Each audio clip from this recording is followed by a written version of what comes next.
आज आहे चंपाषष्ठी म्हणजे मार्गशीर्ष महिन्यातील खंडोबा नवरात्रीचा शेवटचा दिवस आणि त्यामुळेच आज म्हटलं की थोडीशी अंगणातली साफसफाई करून घेऊया। त्यामुळे झाडू उचलला आणि थोडंसं झाडून घेतलं आणि आता ही सुके जी पानं आहेत त्यांना म्हटलं जाळूनच टाकूया आणि ते सुद्धा काम करून टाकलं। आणि मला सांगा तुमच्याकडे असा कोणता पाळीव प्राणी आहे का? खरं तर हा आम्ही पाळलेला नाही आहे, बट आहे हा आमच्याकडे आणि तो असा झाडू मारताना काहीतरी मस्ती करत होता, त्यामुळे मला मजा पण येत होती आणि मजेपेक्षा जास्त मला भीती वाटत होती, कारण मला प्राण्यांची खूप भीती वाटते।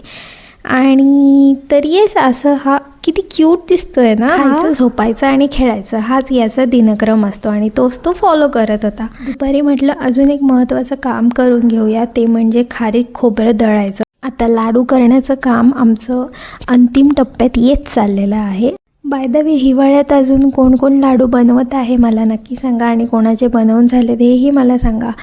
संध्याकाळी आम्ही वांग्याचं भरीत आणि भाकरी वरण भात असं नैवेद्य बनवून घेतला आणि त्यानंतर खंडोबाची तळी भरून घेतली। काल नाग दिवे करायचे राहून गेले होते, त्यामुळे ते आम्ही आज केले आणि आमच्याकडे पुरणाचे नाही पण हळद आणि म्हणजे हळदीच्या कणकेचे दिवे असतात। आणि येस असा होता आजचा दिवस। चला भेटूया नेक्स्ट व्हिडिओमध्ये, बाय।